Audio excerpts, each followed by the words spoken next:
Bonjour chers téléspectateurs et téléspectatrices, bienvenue dans votre émission La Guinée-Ribari. La Guinée-Ribari, c'est une émission qui parle d'actualité politique, de faits divers, en tout cas tout ce qui rentre dans la société. L'émission La Guinée-Ribari est à la portée de tout un chacun.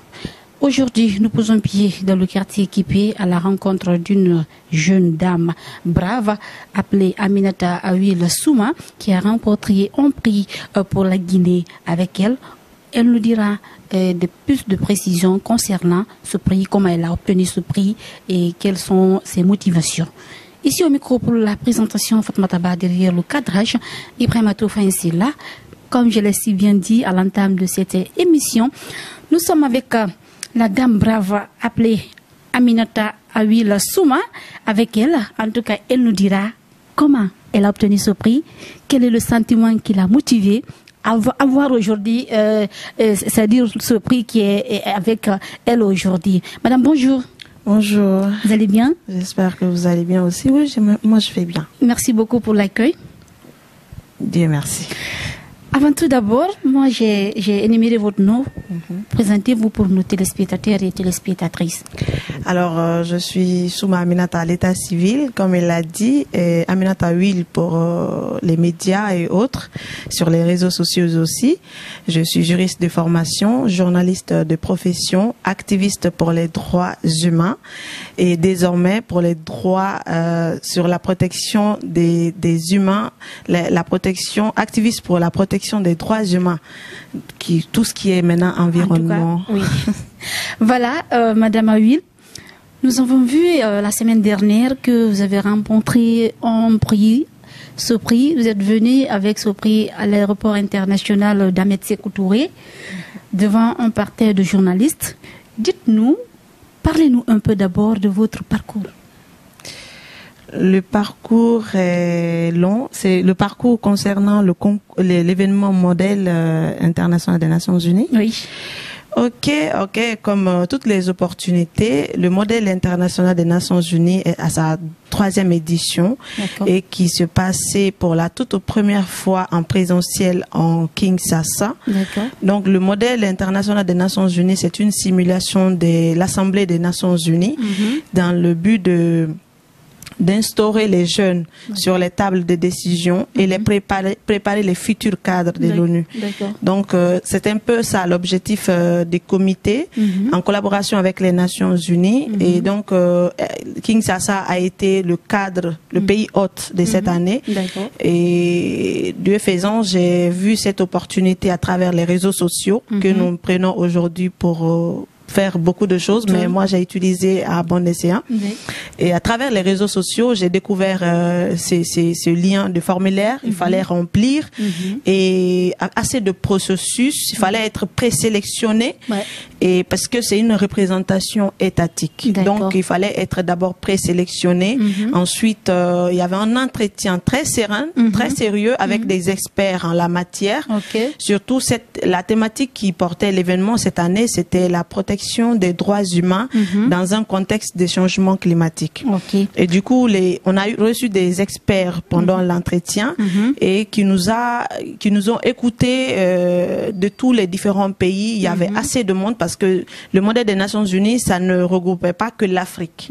Il y avait tous les coins du monde qui se sont retrouvés lors des présélections, lors de l'entretien. Ce qui fut fait, moi j'ai été sélectionnée encore une fois de plus et on m'a envoyé un mail d'acceptation. On dit finalement que je suis acceptée pour participer à cette 3e édition. C'est ce qui m'a donné la chance de participer.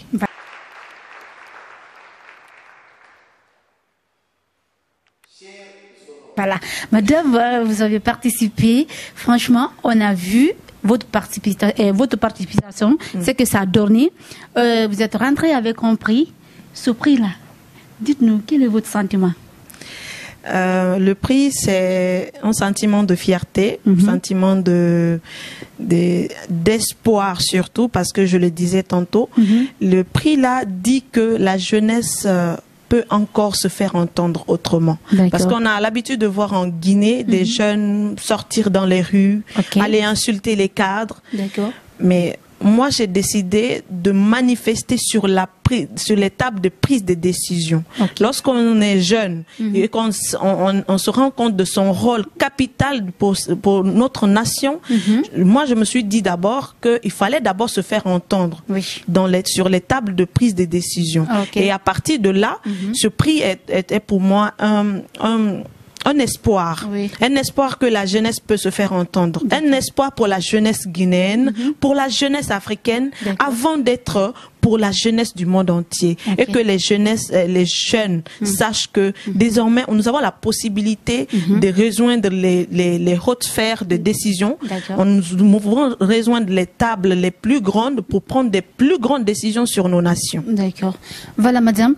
Nous avons vu que réellement l'accueil était là, l'accueil franchement, et il y avait eu en tout cas l'encouragement de bon nombre de responsables par rapport à votre prix.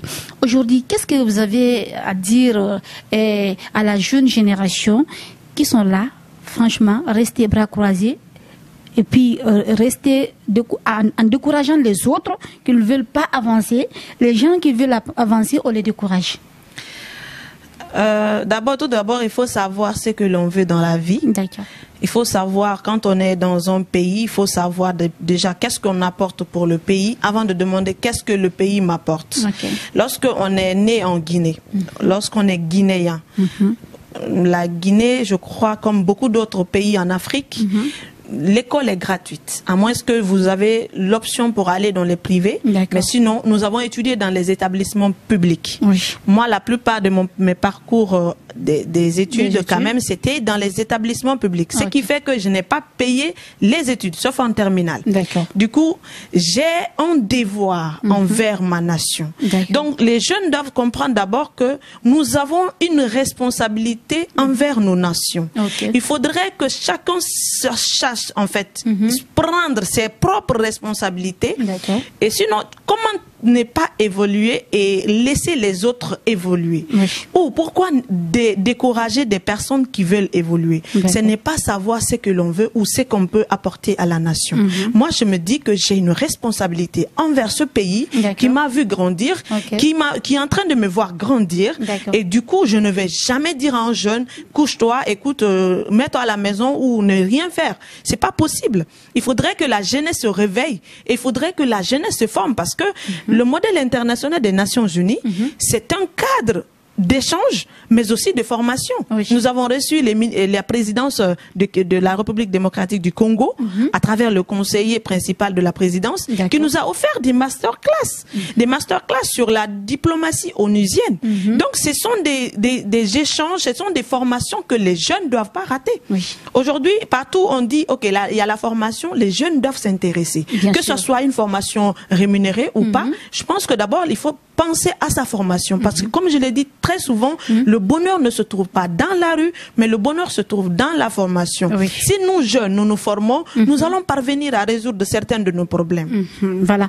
Madame, dites-nous, dans votre combat, est-ce que l'État est là pour vous appuyer ou bien vous vous débrouillez avec vos maigres moyens? Ok, ça c'est une grosse question.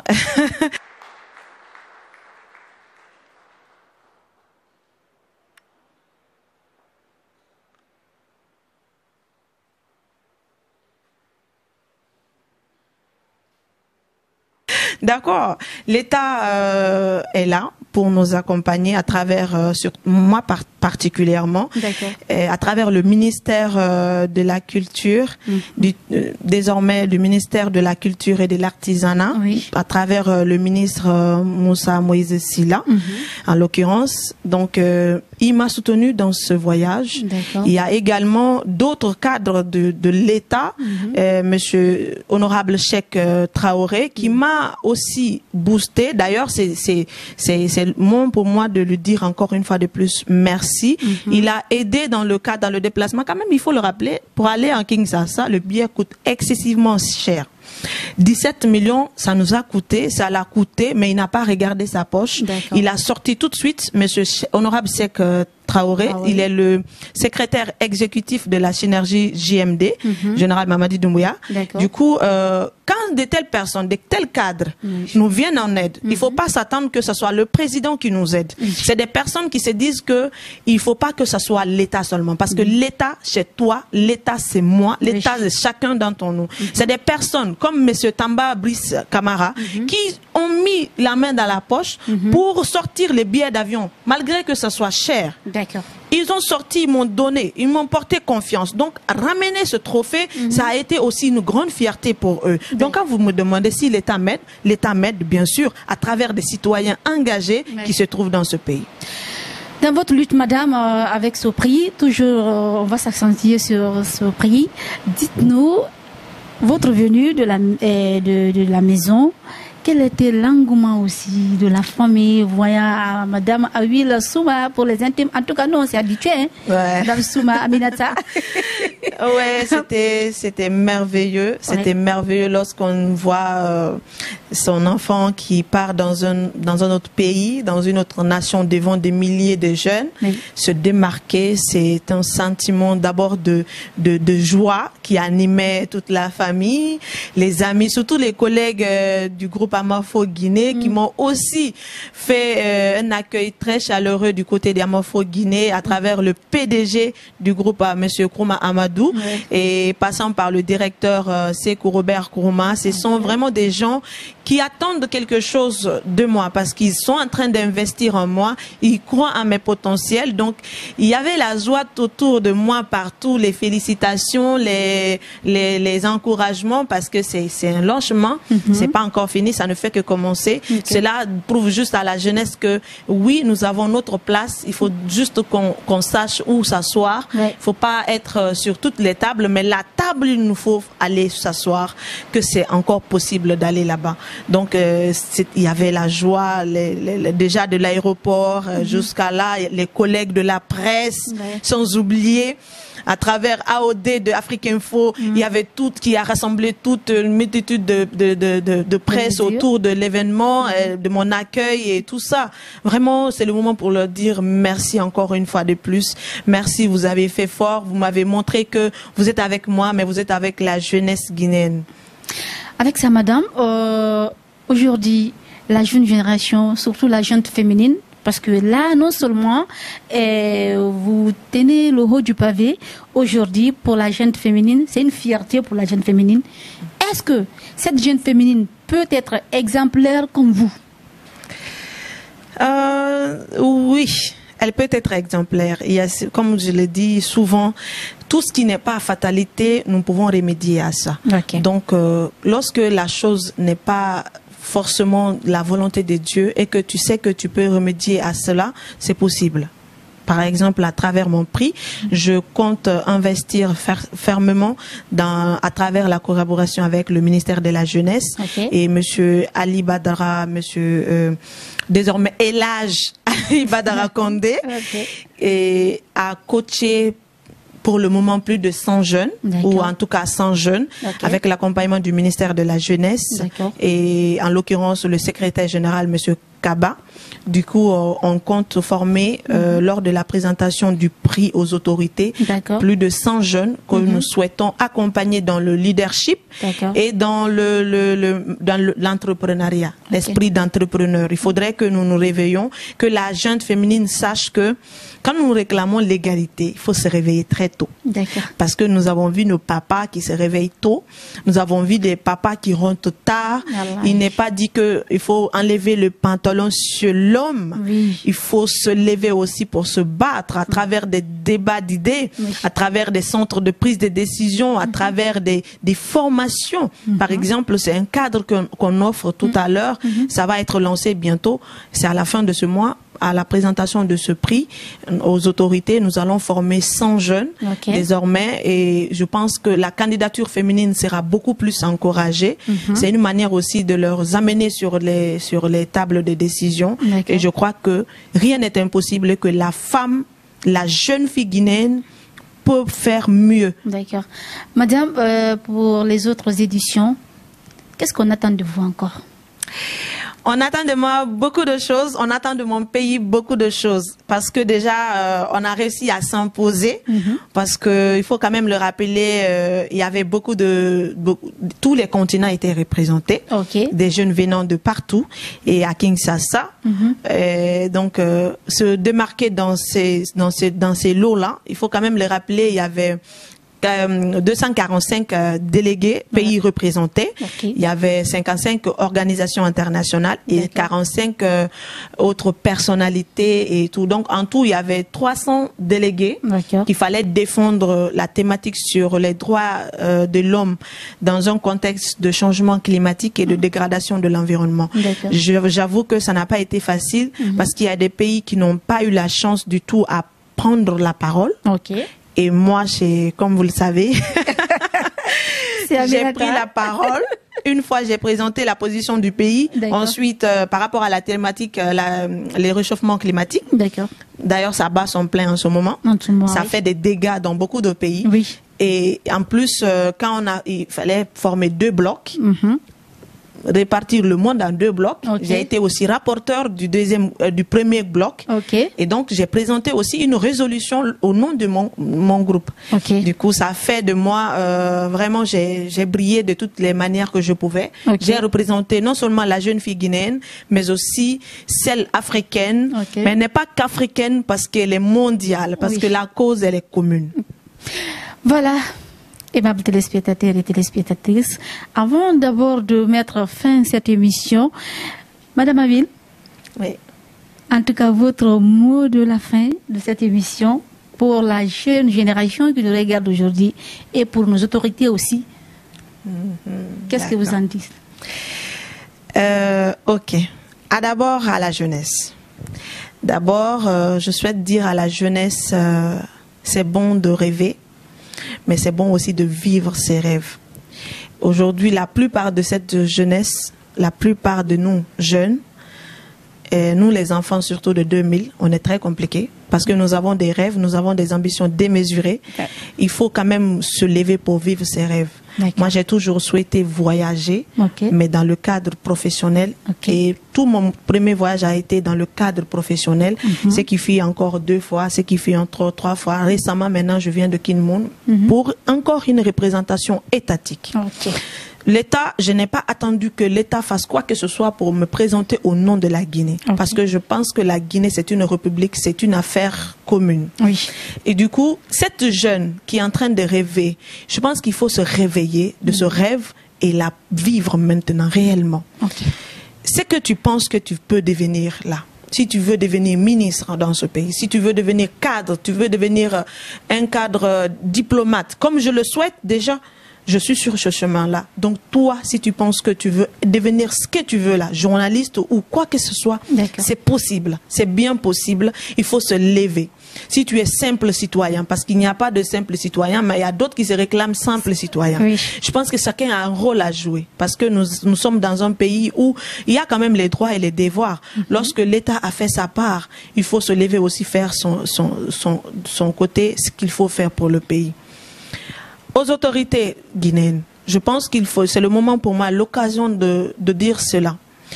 Plusieurs fois, j'ai participé à la participation de plusieurs guinéennes, surtout ou guinéens, à l'international.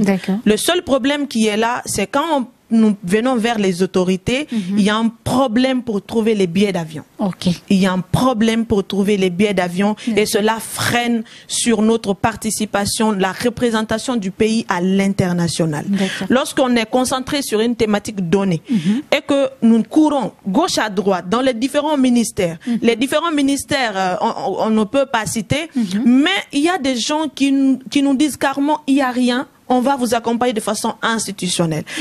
Chère autorité, institutionnel, on ne mange pas. Institutionnel ne peut pas nous acheter des billets d'avion. Institutionnel, on n'en a plus besoin. Ce pays a besoin de futurs cadres. Aujourd'hui, nous sommes en train d'assister à une refondation, comme le dit le président.